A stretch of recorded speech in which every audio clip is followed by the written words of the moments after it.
नमस्कार, मैं एडवोकेट नितेश गौड़ अपने यूट्यूब चैनल लीगल राइट्स में आपका स्वागत करता हूं। आज के इस वीडियो में हम बात करेंगे कि क्या एक पत्नी के जीवित रहते बिना तलाक के दूसरी शादी करना आईपीसी के अनुसार अपराध है।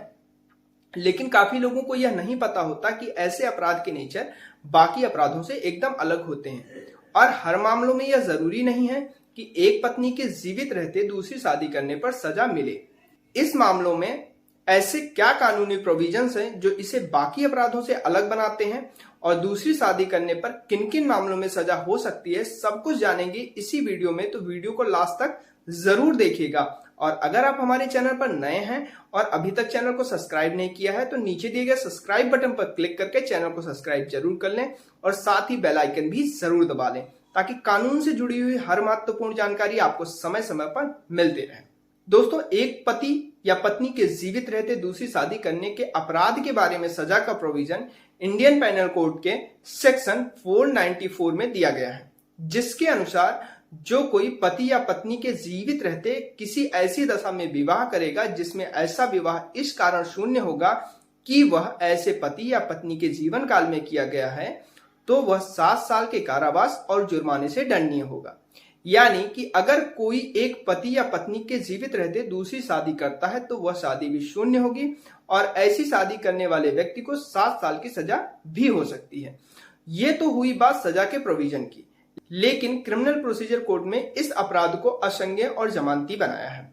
मतलब कि पुलिस ऐसे अपराधों में सीधे एफआईआर दर्ज नहीं कर सकती और सामान्य परिस्थितियों में गिरफ्तारी भी नहीं कर सकती। और सबसे खास बात जो इस अपराध को अलग बनाती है बाकी अपराधों से वो ये है कि इस टाइप के अपराध के लिए प्रोसिक्यूशन का तरीका, यानी कौन व्यक्ति किस प्रकार से कंप्लेंट फाइल करेगा और कोर्ट क्या प्रोसीजर अपनाएगी, इसके लिए प्रोविजन क्रिमिनल प्रोसीजर कोड के सेक्शन 198 में दिया गया है। सेक्शन 198 के सबसेक्शन 1 में यह साफ कहा गया है कि इस टाइप के अपराध का कॉग्निजेंस अपराध से व्यथित व्यक्ति की कंप्लेंट पर ही किया जाएगा, अन्यथा नहीं। मतलब यह कि दूसरी शादी करना सरकार के खिलाफ अपराध नहीं है, बल्कि केवल अपनी पति या पत्नी के खिलाफ अपराध है।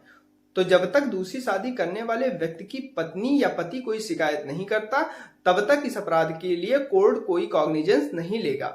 मतलब साफ है कि अगर दूसरी शादी की शिकायत पति या पत्नी द्वारा नहीं की जाती तो कोई भी कार्रवाई नहीं हो सकेगी। हाँ, कुछ एक आपवादिक परिस्थितियां जरूर हैं जिसमें दूसरी शादी करने वाले की पति या पत्नी की तरफ से कोई और शिकायत फाइल कर सकता है। जैसे मान लीजिए पहली पत्नी नाबालिग है या पागल है या पर्दे में रहने वाली है या फिर कोई व्यक्ति जो फौज में है और उसको छुट्टी नहीं मिल पा रही है, तो उनकी तरफ से कोई और व्यक्ति कोर्ट की अनुमति लेकर शिकायत फाइल कर सकता है। लेकिन सामान्य परिस्थितियों में पत्नी या पति ही ऐसी शिकायत फाइल कर सकेंगे। तो दोस्तों, स्थिति एकदम क्लियर है कि अगर पहली पत्नी या पति को दूसरी शादी से कोई ऑब्जेक्शन हो तो ही दूसरी शादी के लिए किसी व्यक्ति को सजा हो सकती है, अन्यथा कोई सजा नहीं होगी। आपने कई मामले ऐसे देखे होंगे जिनमें एक आदमी की 2 पत्नियां एक साथ रह रही हैं, तो ऐसा बिल्कुल पॉसिबल हो सकता है। अब बात करते हैं ऐसे सवालों के बारे में जो दूसरी शादी से रिलेटेड अक्सर पूछे जाते हैं। सबसे पहला सवाल यह कि अगर किसी व्यक्ति का पति या पत्नी 7 साल से ज्यादा टाइम से गायब हो तो क्या वह दूसरी शादी कर सकता है? तो हाँ, अगर पहली पत्नी या पति 7 साल से ज्यादा टाइम से गायब हो तो कानून के अनुसार उनकी डेथ प्रिज्यूम कर ली जाती है और ऐसे में दूसरी शादी करना कोई अपराध नहीं होगा। सवाल नंबर 2 कि अगर कोई व्यक्ति धर्म परिवर्तन करके मुस्लिम हो जाए और दूसरी शादी कर ले तो क्या अपराध नहीं होगा?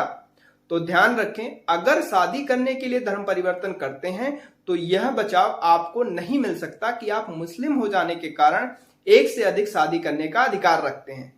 इस पर सुप्रीम कोर्ट ने अपने एक केस सरला मुद्दल वर्सेस यूनियन ऑफ इंडिया के एक मैटर में इस बारे में क्लियर कहा है कि भले ही धर्म परिवर्तन कर लिया गया हो, लेकिन अगर पहली पत्नी से तलाक लिए बिना दूसरी शादी की जाती है तो वो सेक्शन 494 के अनुसार अपराध मानी जाएगी।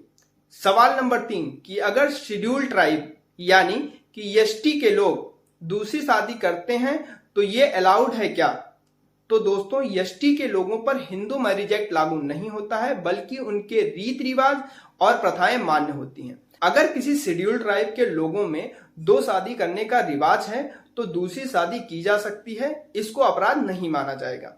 सवाल नंबर 4 कि पुलिस ऐसे मैटर में सीधे एफआईआर तो दर्ज करती नहीं, तो फिर दूसरी शादी के लिए शिकायत कहां पर की जाए। तो दोस्तों इसके लिए 2 रेमेडी अवेलेबल है। पहली तो ये कि आप अपने एरिया के फैमिली कोर्ट में दूसरी शादी को शून्य कराने के लिए पिटीशन फाइल कर सकते हैं और मजिस्ट्रेट की कोर्ट में इंडियन पेनल कोड के सेक्शन 494 के अंतर्गत कंप्लेंट फाइल कर सकते हैं। सवाल नंबर 5 कि अगर एक पत्नी के रहते दूसरी शादी की गई तो दूसरी पत्नी से हुए बच्चे लीगल होंगे या इनलीगल, और दूसरी पत्नी और उनके बच्चों के प्रॉपर्टी राइट्स क्या होंगे। दोस्तों दूसरी शादी भले ही शून्य हो, लेकिन अगर उनसे कोई बच्चे होते हैं तो वह पूरी तरह से लीगल होंगे। तो दोस्तों आशा करता हूं कि दूसरी शादी को लेकर वीडियो में जो भी कानूनी प्रक्रिया बताई गई है वो आपको आसानी से समझ आई होगी।